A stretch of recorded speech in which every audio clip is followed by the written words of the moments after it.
Черное озеро, Казанская Лубянка, улица Дзержинского, проходящая вдоль парка Черное озеро, с первых лет советской власти известна располагавшимися здесь зданиями НКВД, а затем КГБ и МВД.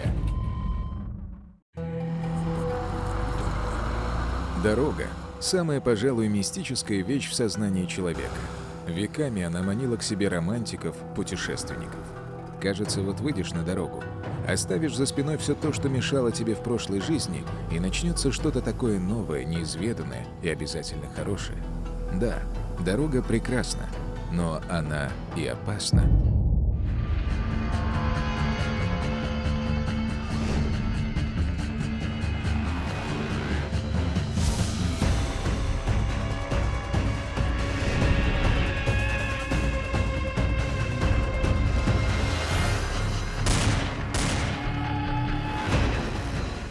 Уверен, каждый человек, а в особенности мальчишка, когда-нибудь мечтал стать водителем. Ноги выжимают педали, руки держат крепко руль, и вот уже механизм в несколько тонн становится кротким и послушным.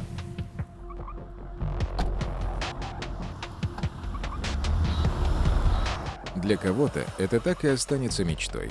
Но есть и те, кто превратил дорогу в дело своей жизни. И уже не просто легковушка подчиняется твоим желаниям, а огромный многотонный грузовик стрелой летит по заснеженной трассе. И кажется, здесь только ты, машина и дорога. Но это не так. Впереди, позади и за сотни километров твои соратники, такие же романтики дорог. И все вы – одно большое братство. Братство дальнобойщиков. Здесь не каждый сам за себя. Здесь без поддержки никак. Ведь если ты сегодня не поможешь, завтра останешься без помощи сам. А проблем в дороге хватает.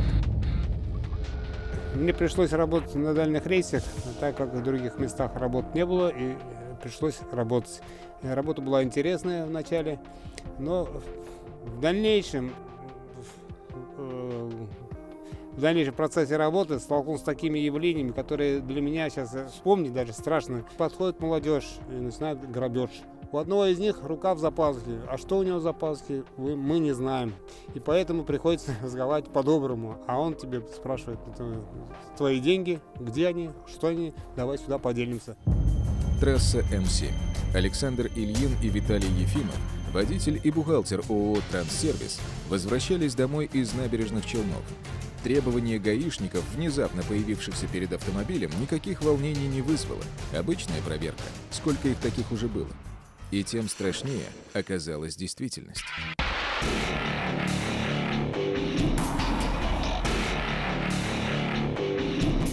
Просто угнать КАМАЗ преступникам было мало. Ведь понятное дело, что потерпевшие молчать не будут.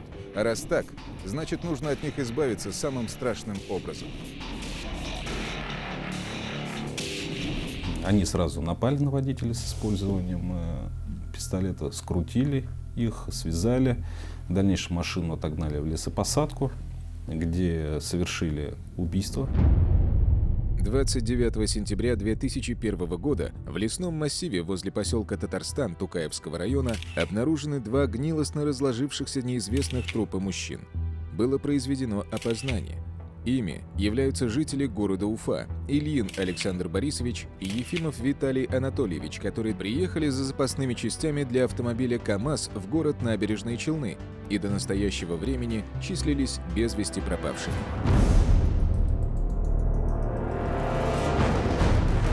Тела опознали, но найти преступников не удалось. Дело осталось нераскрытым и на долгое время легло на полку. Но Фемида – дама терпеливая. Она может ждать очень долго и когда-нибудь все равно настигнет. А точнее, обязательно настигнет. Старались возить деньги наличкой. И наличкой, то есть разговор с наличкой уже был совсем другой. Можно было подешевле взять, загрузиться, уйти. А возить с собой, значит, подвергается опасности, что тебя ограбят. Машину нашу постоянно кто-то начинает терроризировать и обыскивать. Поэтому деньги уже в кабину не кладешь. Кладешь ее, привязывая мешками буквально к раме, чтобы самому было трудно найти и ее оттуда снять.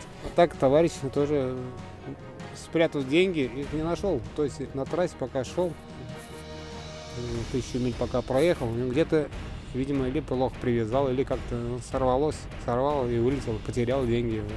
Это да, это факт. В 2011 году во овраге близ набережных Челнов была обнаружена бочка с бетоном. В бетоне человеческие останки. Ломами, там, болгарками распилили. Когда уже распилили, пошел запах, все уже ясно стало, что там действительно находится труп. Сломали мужика.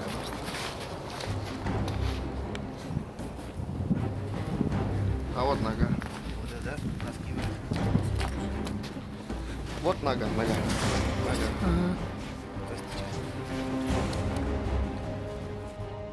Экспертиза ДНК показала, что это бизнесмен Аташов, пропавший без вести в 2000 году. Аташов приехал в Татарстан купить КАМАЗ. Домой он больше не вернулся.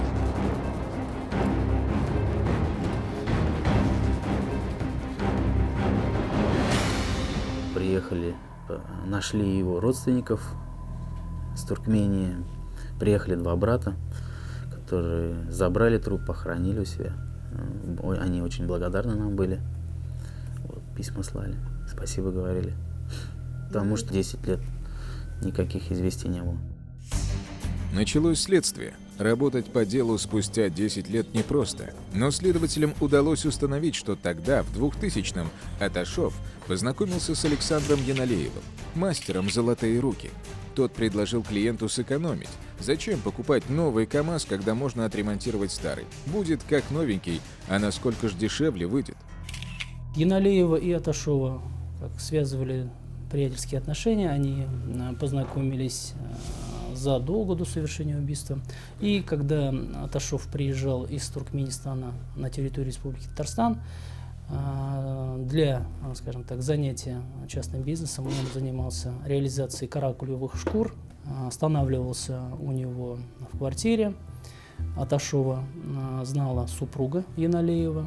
При приезде Аташова в очередной раз на территорию Российской Федерации он обратился к Яналееву с просьбой помочь ему в приобретении подержанного автомобиля КАМАЗ, который требуется отремонтировать, не по такой дорогой цене, чтобы в последующем, после ремонта, он смог уехать на нем к себе на родину и уже в последующем его использовать в своей частной предпринимательской деятельности. Дешевле не вышло. Деньги Яналеев потратил, машину не сделал, но расплачиваться не собирался. А расплатился доверчивый бизнесмен. Вместе с подельником Яналеев задушил Аташова, залил тело цементом в бочке и выбросил во враг. Так что вышло дороже. Дороже на целую человеческую жизнь. Хозяин гаража, где было совершено убийство Аташова, после скандала, который произошел в гараже, а Яналеев с другом уехали оттуда, когда уже человек был в бочку затолкали, он увидел, что из бочки сочится жидкость, похожая на кровь. И он сказал, дескать, в бочку возите, иначе уже пахнет.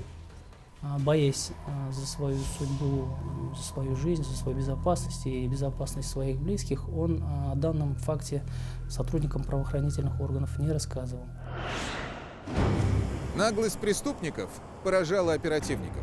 Как выяснилось позже, только за 2001 год с августа по ноябрь было совершено 4 нападения. 2 из них закончились смертью 3 человек.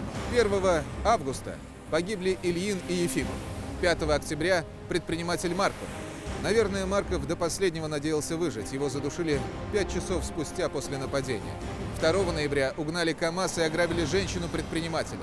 26 ноября, после десятка ударов деревянным молотком по голове, оглох и стал инвалидом оптовик Ахунов. Проведя определенный анализ, стали выходить на эту группу. У нас были свои догадки, оперативным путем мы их отрабатывали. Вот. Соответственно, выстроилась структура определенная, кто непосредственно там участвовал. И мы уже вплотную начали по ним работать. Следователи задавались вопросом, как преступникам удавалось находить свои жертвы, как они выходили нагруженные ценными продуктами фуры, как узнавали, что кто-то везет с собой большую сумму денег. Предстояло искать осведомителей. Старший лейтенант милиции Пшеничный Валерий Николаевич, находясь на посту ГИБДД УВД по городу Набережные Челны в сторону Мензелинска, имел возможность проверять документы у водителей фур, спрашивать накладные на груз и уточнять его стоимость, а затем передавал эту информацию Александру Яналееву. Позже на следствии он будет оправдываться. Убийств не должно было быть. Мол, даже и не знал он о том, что на руках его подельников кровь. Но верится в это с трудом. Он тоже себе делал алиби.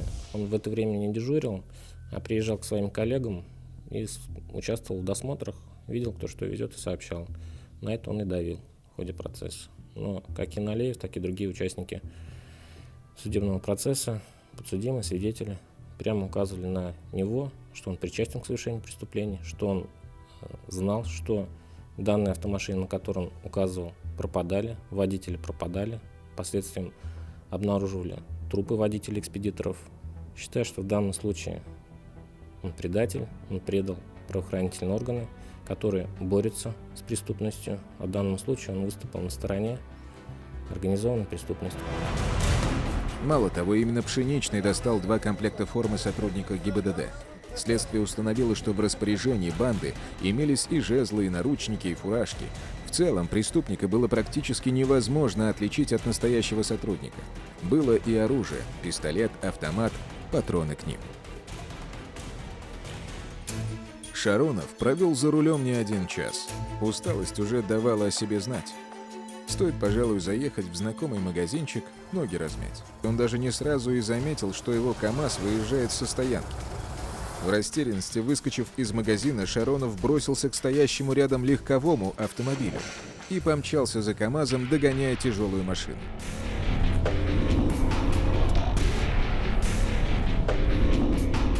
К внезапно остановившемуся большегрузу Шаронов бросился как к родному. Потерявшую сознание жертву оттащили с дороги, обыскали, не погнушались вытащить из кармана 400 рублей. Вскоре от обеих машин остался только след на шоссе. Шаронову повезло.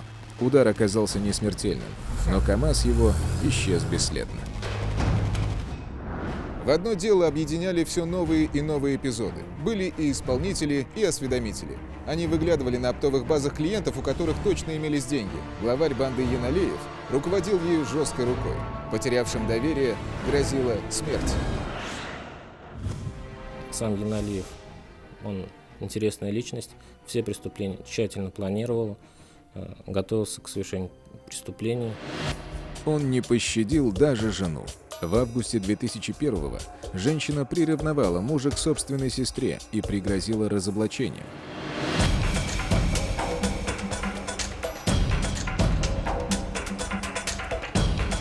За что и была закопана в безымянной яме возле садового общества «Локомотив-отделочник».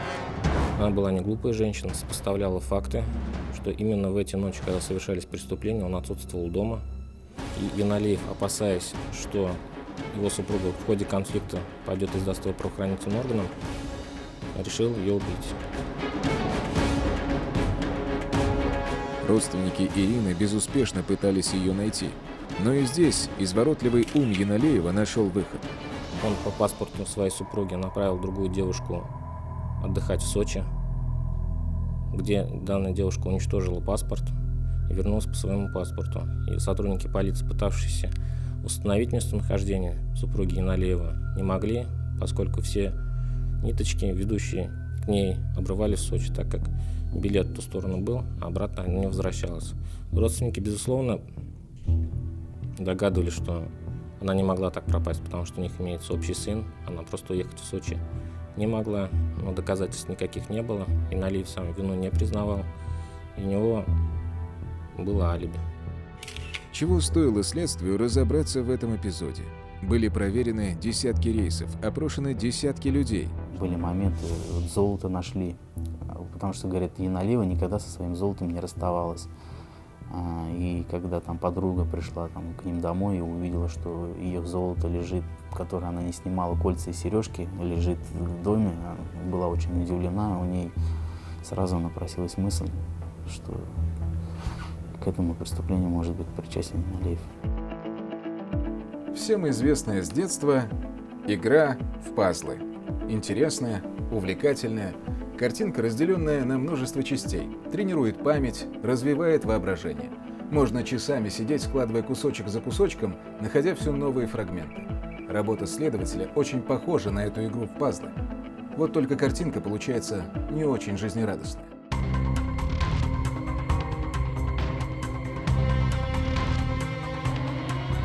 Лишь однажды преступникам смогли дать отпор. Вначале, с точки зрения бандитов, все шло гладко. Догнав интересующую их машину, водитель ВАЗ-21093 посигналил большегрузу, мол, у тебя колесо спустило. Ничего не подозревающие жертвы остановились. И дальше тоже все как по написанному. Санников и Любимцев вышли из машины. Ведь если коллега по дороге сигналит о поломке, значит она точно есть. Как же иначе? Главарь сам начал обшаривать карманы жертв. Любимцев каким-то чудом умудрился достать служебный пистолет. Достал и выстрелил в воздух, чтобы напугать их. Ну, соответственно, они, напугавшись, что их могут убить, рванули, даже машину оставили свою. Обгоняли друг друга, говорит, бежали только так. Интересный случай такой. Взаимопомощь и взаимовыручка – не пустые слова на дороге. Этим и решили воспользоваться преступники. В расчете на доброту проезжающих мимо водителей был разработан новый план. На обочину ставилась все та же «девятка», вокруг нее с расстроенным видом задумчиво бродил водитель. Однако он не думал голосовать и просить помощи у проезжающих мимо. Его интересовал конкретный автомобиль.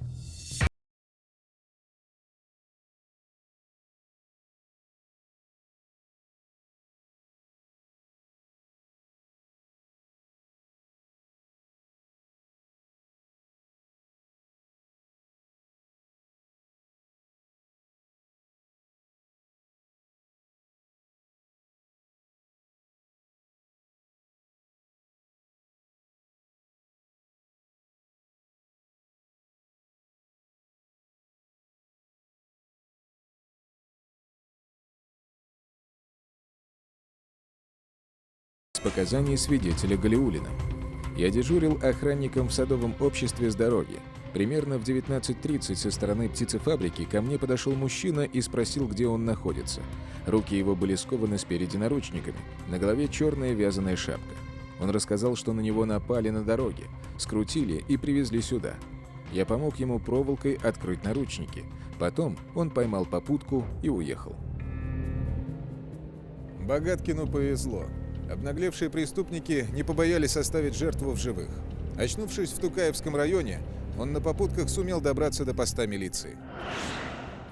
Один из эпизодов, который вот характеризовал, то есть его в какой-то мере даже вот эту преступную наглость, это вот ими в 2003 году, летом 2003 года было совершено одно из разбойных нападений на территории Нижнекамского района. От своего знакомого, такого Ахметова, получил информацию, что группа лиц, которые занимаются перекупом автомобильной техники с рынка КАМА, должны выехать в город Тольятти для приобретения автомобилей отечественного производства, что с собой они будут иметь большую сумму денежных средств для приобретения машин. Была получена информация, что у потерпевших должно быть 5 лиц, то есть в связи с этим как бы у них не хватало своих сил, средств и возможности совершить данное преступление. Ими было принято решение привлечь к совершению данного преступления еще дополнительных лиц, с которыми они в то время близко общались, на которых они могли положиться. Их группа, в данном случае при совершении данного преступления, стала насчитывать 8 человек. Они в форме сотрудника милиции были, запрыгивали, там, пугали, что они сотрудники, там у них непосредственное задержание и все такое. Там. Люди не понимали, что происходит, боялись. Там. А тут даже был очень интересный факт, то, что с целью придания действительно легитимности какой-то вот сотрудников полиции, то, что потерпевшие поверят, они оборудовали белую шестерку всеми символами ГАИ, они наклеили слово «милиция», ДПС, то, что останавливали их во 2 часу ночи, и просто так, мне кажется, потерпевшие бы не остановились. И тем более один из сотрудников полиции стоял с автоматом, тоже говорил о том, что это, наверное, скорее всего, действительные сотрудники полиции, а не бандиты. Ну, когда они остановились, на них сразу напали, связали. Там они потеряли пистолет. Как раз и у них в машине находилась гантели, которую они применили потому что потерпевшие, когда они их связали, один из потерпевших встал, чтобы выбежать на дорогу и попросить помощь. У каждого из перекупов находилось более 200 тысяч рублей. То есть это была большая сумма денег, то есть похищена, довольно-таки с их стороны успешное нападение. Суммы по тем временам выходили баснословные. От 400 тысяч до миллиона приносило только одно нападение. Автомобили разбирали на запчасти или, перебив номера, продавали целиком. Груз, в основном это были продукты питания, сдавали на оптовые базы по сходной цене. Не гнушались и вещами погибших. Брали все – украшения, сотовые телефоны, часы, порой и дорогую одежду. С 2001 по 2005 год совершались указанные преступления. В 2005 году Яналеев Елабужским городским судом он был осужден за совершение аналогичных грабежей. А предыдущие эпизоды доказать не представилось возможным, они в суд и не направлялись для рассмотрения. Яналеев отсидел 3,5 года за разбой на дороге. Осужден в 2005-м, освободился в 2008-м. Правда, подельников своих тогда перед судом не выдал, взял всю вину на себя. Но отсидел же, искупил, так сказать, свою вину перед обществом. Мастер на все руки, уважаемый в коллективе человек. Купил КАМАЗ и сел за руль. В отличие от других участников банды, он все денежные средства не тратил. У него сложился небольшой капитал. При помощи этих денег и других денег он приобрел грузовую автомашину, на которой осуществлял грузоперевозки. И фактически доход был достаточно, необходимости совершать грабежи, разбой, убийства на дорогу у него необходимости не было. Кроме того, уже в то время, в 2008 году, у многих водителей появились рации, и уже было затруднительно совершать грабежи, разбои, потому что данные факты пресекались, по рациям передавались, было достаточно опасно. Потеряв главаря, банда распалась. Но, как говорится, сколько веревочки не вейся, а конец все равно придет. Прошло 10 лет. Многое изменилось. Нет уже милиции, вместо нее полиция. Но суть осталась прежней – найти преступника и предать правосудию. При раскручивании, скажем так, вот этого клубка преступлений, совершенных преступной устойчивой бандой Яналеева, было установлено, что Яналеев, Аглиулин, Щеглов, Зузлев причастны к совершению ряда убийств, разбойных нападений, открытых хищений имущества. Первого, кого мы задержали, это был Щеглов. Стали по нему работать, по Щеглову. Он решил заключить соглашение, то есть сделка со следствием. И рассказал нам некоторые из фактов своей преступной деятельности. Яналеев в ходе рассмотрения данного уголовного дела вел себя достаточно спокойно. Вину он признал, но по некоторым эпизодам он изменил свои показания, которые ранее давал по делу. Так, в отношении Морозова, который участвовал с ним в одном разбойном нападении, он показания свои изменил, пытался, как говорится, смягчить ему наказание. 13 эпизодов, 5-миллионный ущерб, 5 смертей, бандитизм, разбои, грабежи, незаконное хранение оружия, 39 томов уголовного дела, 700 страниц обвинительного заключения. 1 октября 2013 года Верховный суд Республики Татарстан вынес приговор душителям-дальнобойщиков. Александр Яналеев четверть века проведет в колонии строгого режима. Остальные 8 его подельников получили разные сроки – от 4 до 10 лет лишения свободы. После всего, что открылось, наверное, самим дальнобойщикам трудно сохранить веру в людей. Но что поделать? Дорога – такое место, где необходимо доверять.